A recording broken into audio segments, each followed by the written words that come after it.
The Parliament has just wrapped up, adjourned. Literally moments ago, we had there the chairperson, Magwanishe, saying they will be adjourning, but lots of other issues that still need to be addressed. Newzroom Afrika's Athi Mtongana then finding an opportunity there of grabbing the Minister of Justice and Correctional Services. She has, of course, been tracking this particular sitting of Parliament since it's started. Athi Mtongana, what is the Minister saying tonight? Well, I do have the Minister, Thabo, standing by here with me, the Minister of Justice and Correctional Services. Thank you for joining us on Newsroom. I want to begin with this point around what a lot of people are saying insofar as that contract with G4S, it's at the center of Thabo Bester's escape. What are you going to do with that contract? Yeah, as you will have heard from the committee, we have sought a legal opinion to check whether the breaches that we've already identified will constitute termination or any other remedy. And when we have received the advice, we will then take a decision. What do you make of the developments insofar as the contradictions that were placed before the committee by G4S yesterday, as well as some of the revelations that came out from the South African police, because there are dates that don't coincide, and of course the issue around when GIX actually informed stakeholders on August 2022 about the DNA report confirming that that body that was found in cell 35 was actually not Thabo Bester's cell, and the issue around how G4S says that Thabo Bester had requested to be moved to a single cell on the 30th of April, and then the Department of Correctional Services saying that it was not actually approved. Yes, it was not approved by the controller of the department, and what you have heard is what we have been dealing with, that G4S has insisted all along that the person who was found dead there is Thabo. So even as you will have heard, even by the time GIX informed us, it was still a suspicion. So they insisted. So it needed to be confirmed and be independently verified by forensic information and DNA and all those things. So it is something that indeed it is despicable, and something that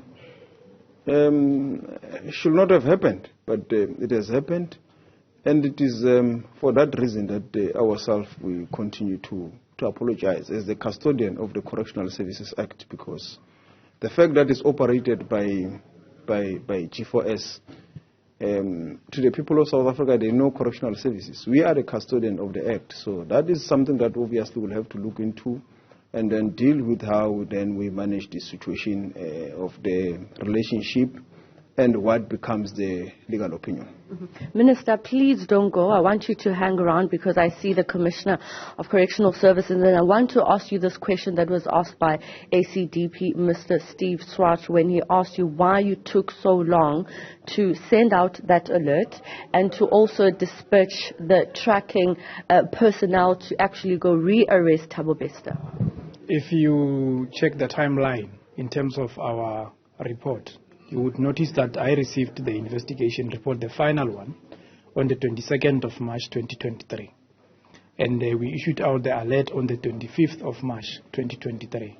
After going through hours of discussing the report, verifying the facts, and also then taking a decision that conclusively, given the scientific evidence that was part of the attachments in the report, we then took a decision that this was an escape. I conferred with the minister to say, Minister, we should then go out. We were the first department to go out with the certainty that this was an escape. But the criticism was that you did that quite late. My second question to you, Commissioner, is some of the contradictions that we heard, and just at the back of what we were told by the police commissioner, that at the beginning stages, it was difficult to get the cooperation of G4S. Did you encounter that? And secondly, that contradiction about when Thabo Bester actually requested to be moved to a single cell, and the fact that you told the committee that it was not approved when G4S said yesterday that it was approved by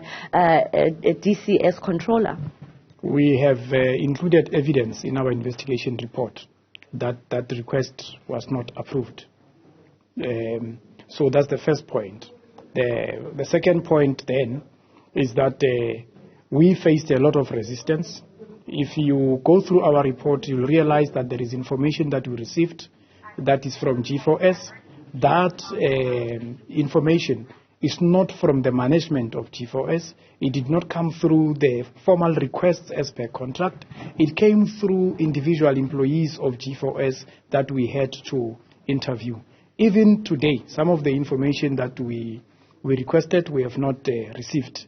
But most of the information we started receiving after taking over and removing the director to install our temporary manager. That's when we started getting more of the information. Hence now, we are in a process of enhancing our investigation more. We are looking into the management and even the directors of G4S. Minister, thank you so much for standing by. I am running out of time. Quickly, I want to find out what's going to happen with Thabo Bester. We know that Dr. Nandipa has made a court appearance. What's going to happen with regards to Thabo Bester? And did the Deputy Minister receive an email notifying him about this? I know you don't have to speak on his behalf, but you are the Minister.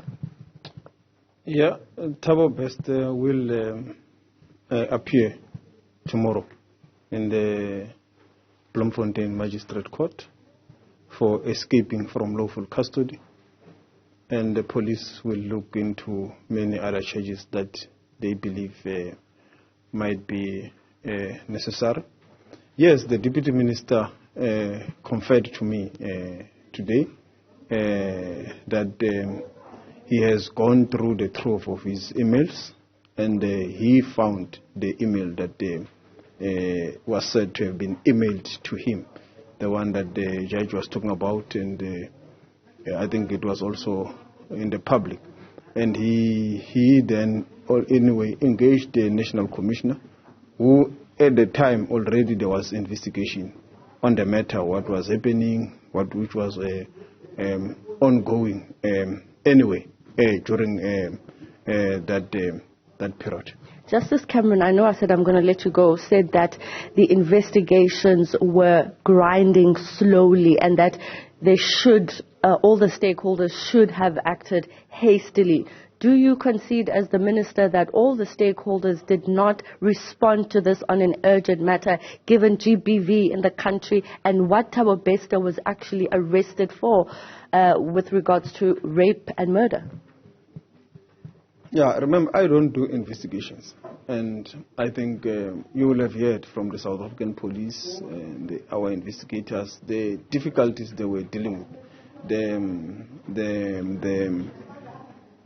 the confusion that was just in the space. There were leads just every day.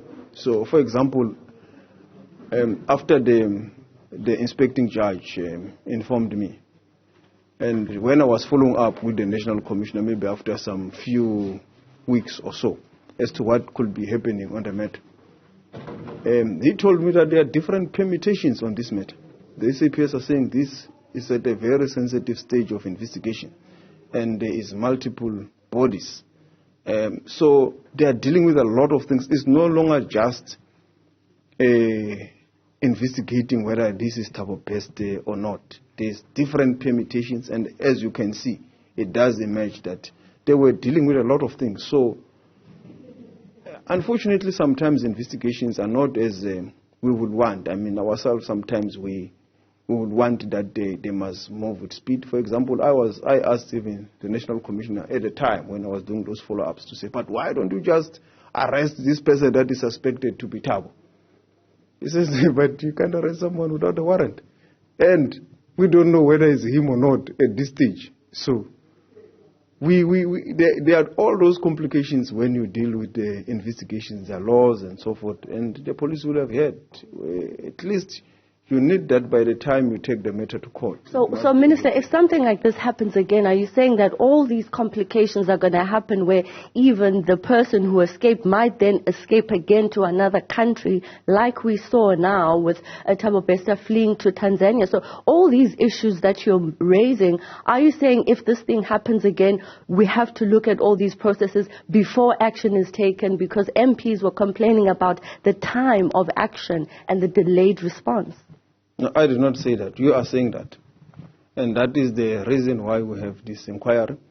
And that is the reason that even ourselves, we are looking at all the systems at the Mangaung Correctional Facility and even our own systems. But you must remember, Athi, we always said it in the hearing, that we do not have the benefit of insight on this thing, which you have now. Two, we were dealing with a unique type of an escape. It was not an ordinary escape where someone just escaped, leaves. Then we declare that this person has escaped.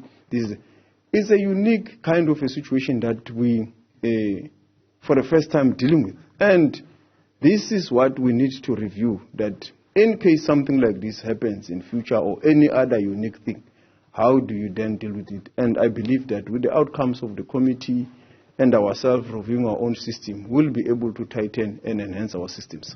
That's what I was asking, lessons learned. Thank you so much, Minister, for your time. Thank you, Commissioner, for your time. I know it's been a long day for the authorities here before Parliament in the Portfolio Committee of Justice and Correctional Services, which will now have to take a bit more time to look at all the outstanding documents before they compile this report for the National Assembly.